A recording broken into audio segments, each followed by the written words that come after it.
have I been thinking about planting my fall garden? It's the middle of July.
Good morning, YouTube family.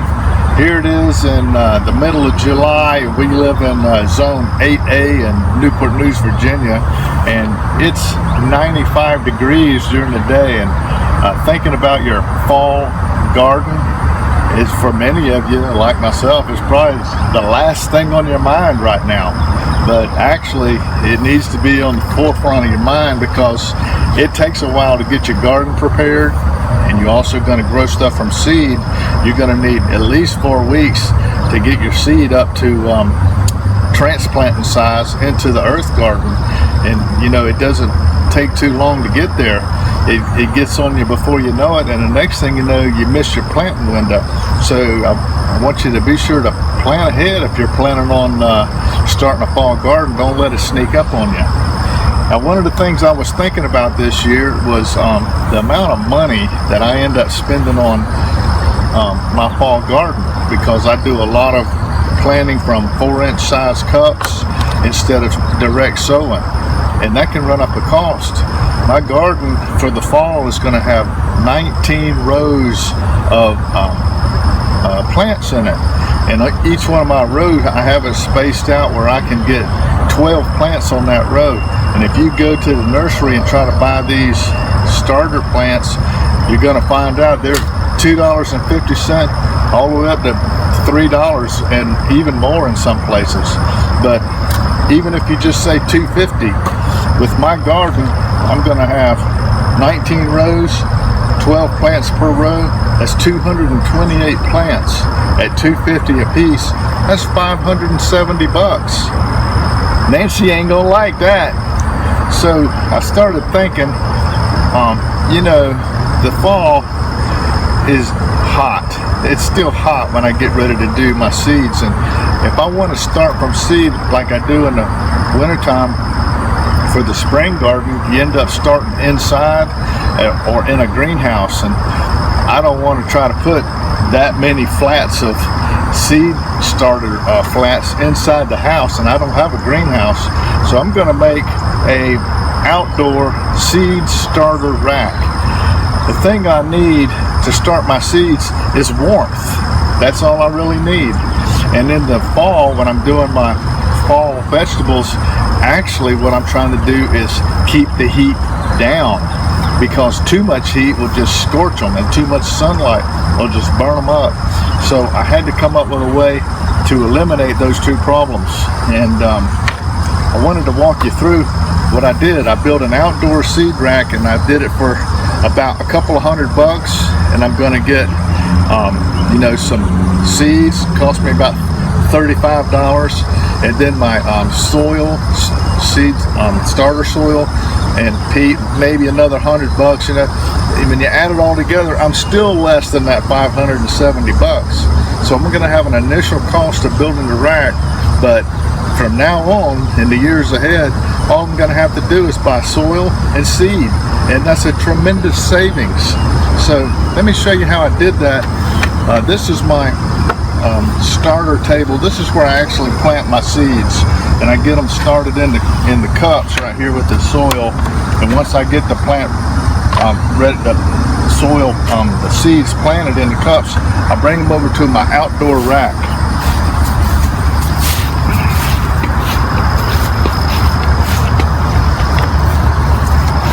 This rack I made will hold, it's got 3 rows on it, 3 racks, 3 shelves right here. And these racks will accommodate 14 trays per rack. And I have a total of 42 trays I can grow at one time on these 3 racks, which is sweet. That gives me some growing room. So I have plenty of room to do this. Now, the one thing that I want to try to avoid when I get these things growing is burning them with the sunburning them. You know, when a seed first emerges, it comes out with a cotyledon leaf, 2 little cotyledon leaves, and they don't photosynthesize. That new seedling is feeding off of those 2 little seeds until they get true leaves. And once they get the true leaves going, the true leaves actually do the photosynthesizing. So at first, all I really need in here is the warmth. So here's what I've done. You come up close and look right under here. You can see how I've done the overhead. I've used a sunscreen. It's a shade cloth that blocks 40% of the sun. So it really leaves kind of a shady area. Now the way I oriented my rack is I have morning sun facing the front of the rack. I have morning sun.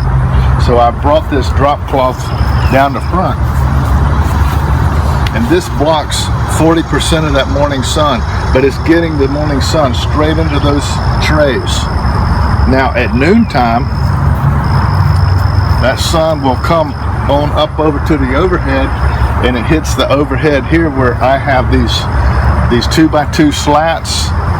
They're spaced out across the top where I can actually set heavy loads on top of this, but I've also got the shade cloth up here, so I'm blocking 50% of the sun with the 2x2s, then another 40% with the shade cloth, because by the noontime, you've got the morning sun is all they really want.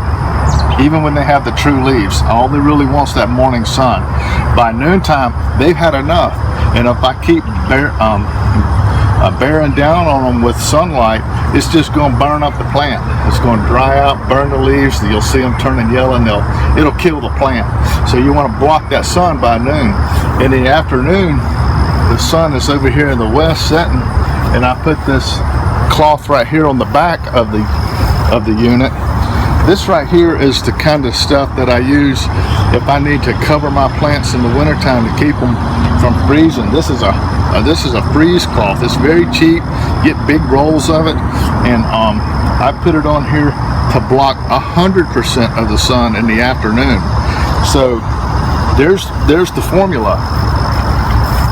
I get 4 hours of 40% sun in the morning. Then during the midday, I've blocked 50% of the sun plus another 40% through the shade cloth. So really, I'm only getting 10% of direct sunlight by the noon hour. And in the afternoon, they are getting 0, but the warmth is still there. So that's how I'm going to do that until they get new leaves. Now, when they get new leaves, I'm going to give them a little bit more sunlight in the morning. So what I do,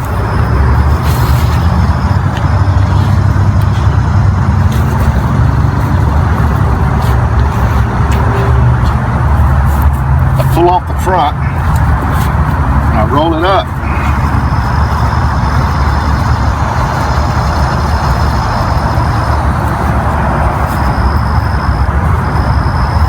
Now the trays are getting full sun in the morning, and I let it just stay like that. They get full sun in the morning until the noon hour, and then it goes back to the good formula. So those true leaves can do some feeding at this point. So this is a good system. I think that's going to work very well. This rack is built rock solid, just like everything else I build is built to last. Once I get these plants in here, I can reach in with my wand to water. I can water like this. I can water half this way and can go around to the other side and water the other side if the front cloth is down. That way I don't have to take it up and down each time. If the cloth is up, I can just come out and just walk right down all the trays, and I can water all I need to from the front, all in one.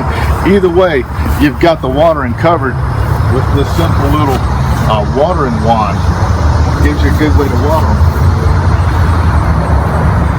This thing is built with 4x4 legs and 2x4 rails. This will also, I covered it with a fencing, and if you look close up here, you see the fencing that I used. I didn't spend a whole lot of money on expensive wire mesh or anything. It's just cheap galvanized fence, because all it has to do is hold these trays, and these trays are set up where I can get 2 trays end to end with no problem, plenty of room. 14 trays per rack. So of course I'm busy as I always am. I don't have time to draw a real prettified blueprint up. I spent 30 years drawing blueprints, so I'm kind of sick of drawing them anyway. But here's what I did. This is the rough sketch I did. Here's a side view of the rack, and here's this end view of the rack right here, and I've got the part numbers, and here's a little detail of how to attach the fence, and I got the little net cuts and all the material that you need. What I'll do is I'll put these pictures on our Facebook page, and that way you can run a copy of these if you want to build this for yourself. This is worth the investment. I'm going to be able to start all my fall crops, all my cold crops from seed this year.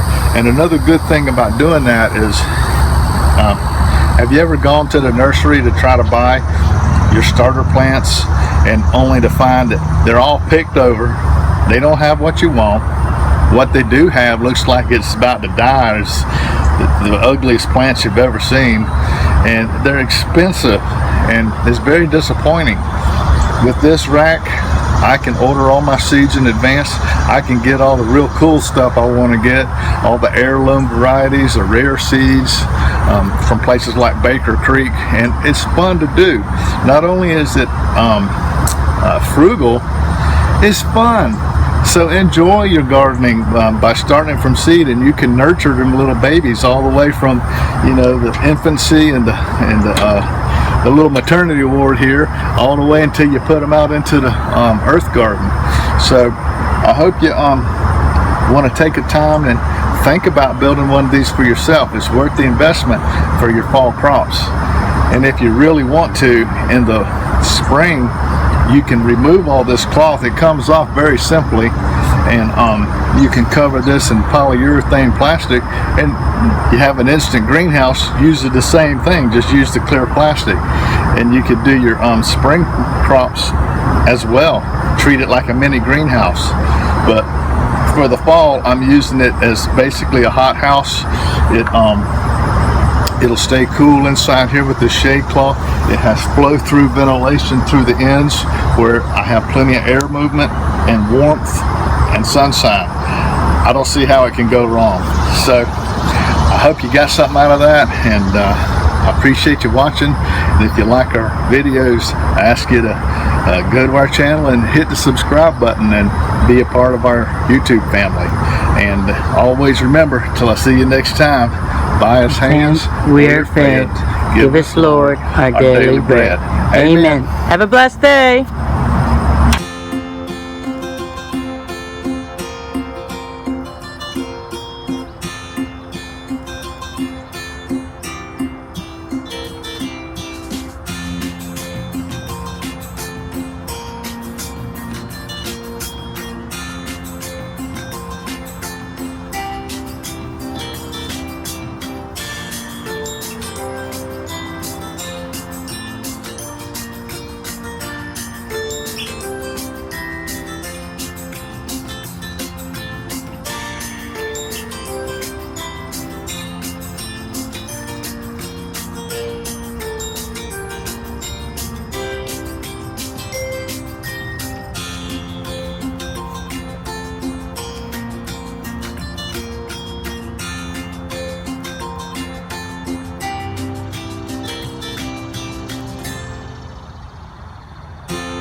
Thanks for watching our videos. We really love making them.